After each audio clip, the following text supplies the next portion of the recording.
ఒకే Telugu view పాయింట్కి తిరిగి స్వాగతం.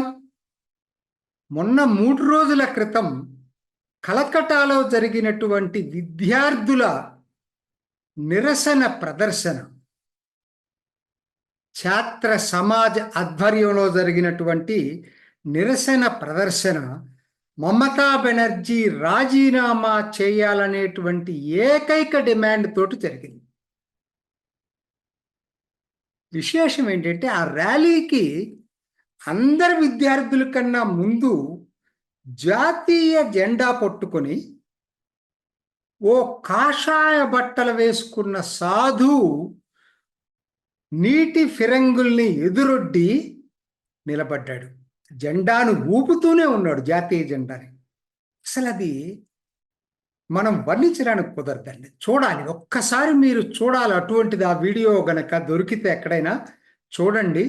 అద్భుతమైన సన్నివేశం. విద్యార్థులు ఇంకా చాలా వెనక్కున్నారు.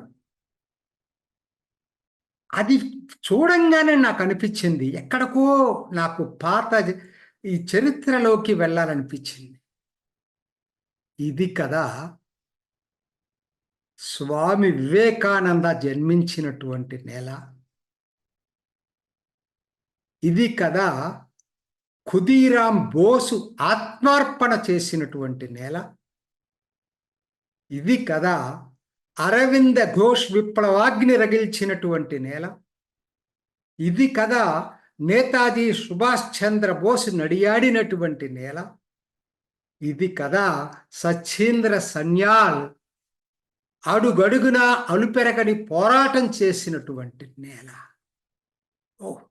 తిరిగి ఆ జ్ఞాపకాల్ని గుర్తు ఉంచుకునే విధంగా ఈరోజు ఓ సాధువు పోలీసులకు ఎదురెడ్డి వాటర్ క్యానన్స్, తన మీద వాటర్ విస్తృతంగా, చాలా ఉధృతంగా ఉంటుంది కదా ఆ నీటి ఫిరంగుల ద్వారా నీళ్లు వెదజల్లటం, దాన్ని ఎదుర్కొని నిలబడి జెండాని ఊపుతూ అలానే నిలబడ్డాడు.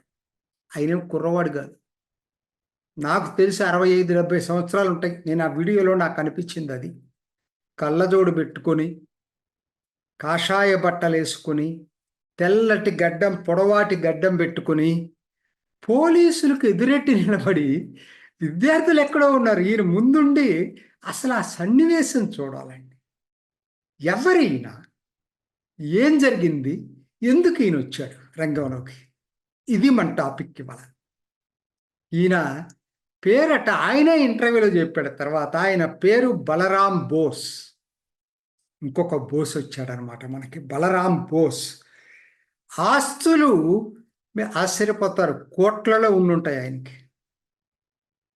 వాళ్ళ ఫ్యామిలీ చాలా పెద్ద ఫ్యామిలీ. చదువుకుంది ఎంటెక్ చదువుకున్నాడు, తక్కువేం కాదు. ఆయన అభిరుచి మ్యాథమెటిక్స్ టీచ్ చేయటం అంట. సరే, ఇన్ని వదులుకొని 10 సంవత్సరాల క్రితం సన్యాసం తీసుకున్నాడు. ఆధ్యాత్మిక ధోరణిలోకి వెళ్ళిపోయాడు. అసలు ఈయన కుటుంబ నేపథ్యం చూసేటట్టయితే ఇంకా ఆశ్చర్యంగా ఉంది నాకు. మనకు ఒక్కొక్కటి బయటకు వస్తూ ఉంటే, ఈ బలరాం బోస్ తాత కమల్ బోస్ కలకత్తా నగరానికి మేయర్గా పనిచేశాడు. అంతకన్నా ఇంకో ఆశ్చర్యం ఉంది. ఈ కమల్ బోస్ తండ్రి అంటే ఈయన ముత్తాత భూపేంద్ర బోస్ జాతీయ కాంగ్రెస్కి అధ్యక్షుడిగా చేశాడు. అది ఈయన చరిత్ర.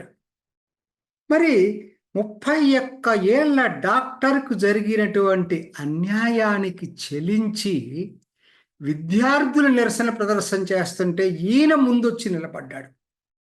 అనొచ్చు మీరు, ఈయన విద్యార్థి కాదు కదని అన్నారు. ఎగతాళి చేసేవాళ్ళు, హేళన చేసేవాళ్ళు విద్యార్థి ర్యాలీని ఎవరో కాదు, రాజ్దీప్ సర్దేశాయ్ సతీమణి, రాజ్యసభ ఎంపీ, ప్రస్తుతం బెంగాల్ నుంచి సాగరిక ఘోష్. ఆవిడ ఒకనాడు జర్నలిస్టే, యాంకరే, కాలమిస్ట్, ఇప్పటికి కూడా టైమ్స్ ఆఫ్ ఇండియాలో. ఆవిడ అవహేళన చేస్తూ ఎక్స్లో పోస్ట్ పెట్టింది. ఆయన ఏమన్నా విద్యార్థి అవ్వాల్సిన అవసరం ఏంటండి? మీరు పార్టీలు పార్టిసిపేట్ చేస్తే ఇది పొలిటికల్ ర్యాలీ అంటారు. ఒక పౌరుడు తనంతట తను చెలించి ఖచ్చితంగా దీంట్లో న్యాయం జరగాలి అని చెప్పి ఆయన తర్వాత ఇంటర్వ్యూలు కూడా ఇచ్చాడు. నా పేరు బలరాం బోస్ చెప్పుకొని ఇంటర్వ్యూ ఇచ్చాడు ఆయన. అసలు అది చూడాలండి ఆయన.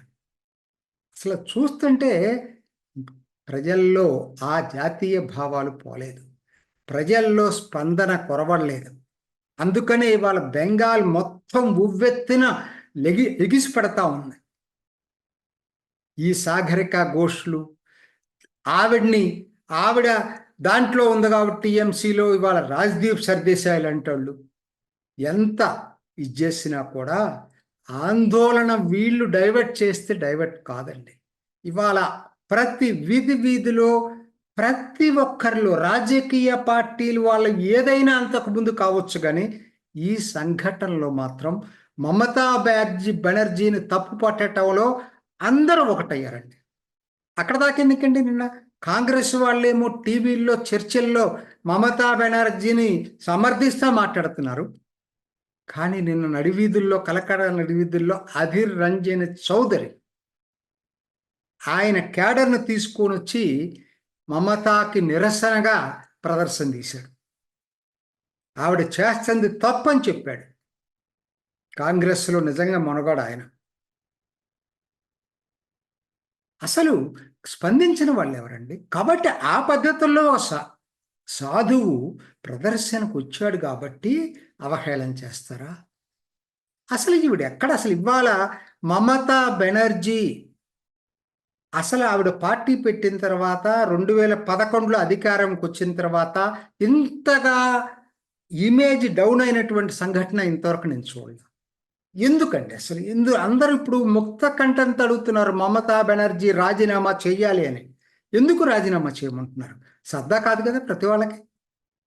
ఒకటి, జనాలు ఎవరికి ఈవిడ గనక ముఖ్యమంత్రి పీఠంలో ఉండేటట్టయితే మాకు న్యాయం జరగదు, ఈ డాక్టర్ 31 ఏళ్ల డాక్టరు అఘాయిత్యం గురైన దానికి నిజమైనటువంటి న్యాయం జరగదనేటువంటి భావన బెంగాల్ ప్రజల్లో పార్టీలకు అతీతంగా అన్ని రంగాల్లో వ్యాప్తించిందండి. అందుకనే ఇవాళ ఈ డిమాండ్ చాలా చాలా స్ట్రాంగ్గా వచ్చింది.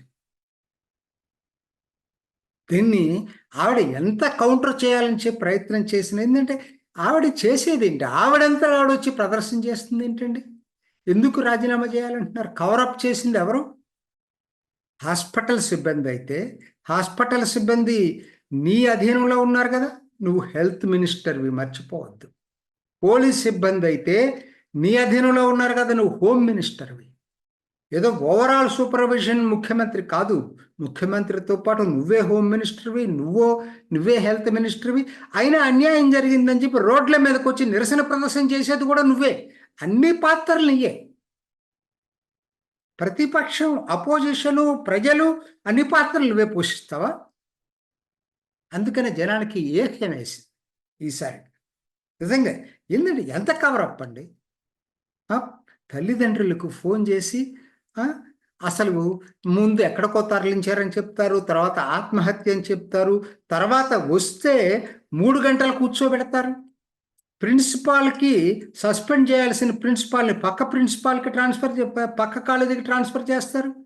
సిబిఐ వెయ్యమని చెప్పి నువ్వు అడగాల్సింది పోయి వారం టైం ఉంటే కోర్టు వారం టైం ఇవ్వలేదు కాబట్టి నెక్స్ట్ డే సిబిఐ వస్తుంది కాబట్టి ఇవాళ రాత్రికి రాత్రి 7,000 మందిని హాస్టల్ మీదకి పంపించి క్రైమ్ సీన్ మొత్తం తుడిపేసింది నీ అధీనంలో కాదా?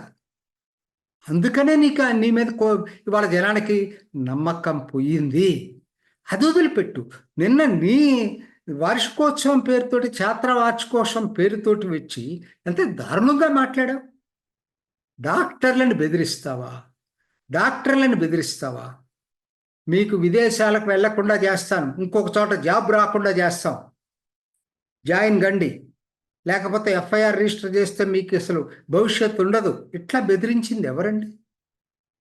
ఇవాళ మళ్ళీ అందరూ విమర్శించేసరికి నా మాటలు ట్విస్ట్ చేశారంటే వీడియోలు ఉన్నాయి కదా ట్విస్ట్ చేయడానికి. అంతకన్నా దారుణమైన విషయం, అస్సాం తగలబడిద్ది, ఈశాన్య భారతం తగలబడిద్ది, జార్ఖండ్ తగలబడిద్ది, ఢిల్లీ తగలబడిద్ది. అంటే దేశాన్ని మొత్తం తగలబెట్టాలనేటువంటి కోరిక ఒక ముఖ్యమంత్రి స్థాయిలో ఉన్నటువంటి వ్యక్తి ఇలా మాట్లాడితే రెచ్చిపోరా జనం? ఏం చేయాలి? ఇంకొకరు గనక ఈ పని చేస్తే తీసుకెళ్లి బొక్కలో వేసి ఉండేవాళ్ళు కాదా ఇప్పటికి? అందుకనే ఆవిడ ఆ పదవిలో ఉండటానికి అనర్హురాలు, తప్పుకోవాలి, రాజీనామా చేయాల్సిందే. ఒకవేళ ఆవిడ రాజీనామా చేయకపోయేటట్టయితే కేంద్రం రాష్ట్రపతి పాలన విధించాలి. ఇది బెంగాల్ ప్రజల కోరిక. అసలు ఆవిడ మాట్లాడిన దానికి దమ్ముంటే అరెస్ట్ చేయాలండి. నేను చెప్తున్నా, బీజేపీకి దమ్ముంటే అరెస్ట్ చేయాలి ఆవిడని. మాట్లాడింది చిన్న విషయం, దేశ వ్యతిరేక చర్య అది. దేశాన్ని తగలబెట్టేటువంటి మాటలు ఒక ముఖ్యమంత్రి స్థాయిలో మాట్లాడితే ఊరుకుంటారా? నిన్న రేవంత్ రెడ్డి, నేను అంతకుముందే వీడియో చేశాను దాని మీద. రేవంత్ రెడ్డి సుప్రీంకోర్టు తీర్పు మీద రాజకీయంగా బీజేపీ బీఆర్ఎస్ కలిసిపోయారంటే ఇవాళ సుప్రీంకోర్టు తీవ్రంగా స్పందించింది. నిన్న కాంటెంప్ట్ ఆఫ్ కోర్టు కింద బుక్ చేస్తామని చెప్పింది. మరి మమతా బెనర్జీ విషయంలో ఎందుకు తాత్సార్యం? సుమోటోగా టేకప్ చేయాల్సిన అవసరం సుప్రీంకోర్టుకు ఉంది. ఎలా అయితే మీరు ఈ డాక్టర్ కేసు సుమోటోగా టేకప్ చేశారో, ఆవిడ మాట్లాడిన మాటలను కూడా దృష్టిలో పెట్టుకొని సుమోటోగా టేకప్ చేసి ఆవిడికి అరెస్ట్ వారెంట్ ఇవ్వాల్సినటువంటి అవసరం ఎంతైనా ఉంది. దేశ ద్రోహం మమతా బెనర్జీ మాట్లాడింది. ఇంతటి దౌర్భాగ్యపు రాజకీయ నాయకులను నేను ఇంతవరకు ఎప్పుడు చూడలేదండి. ఇంత దారుణమైనటువంటి రాజకీయ నాయకులను చూడలేదు. సో కాబట్టి ఇప్పటికైనా తను దేశానికి క్షమాపణ చెప్పాలి.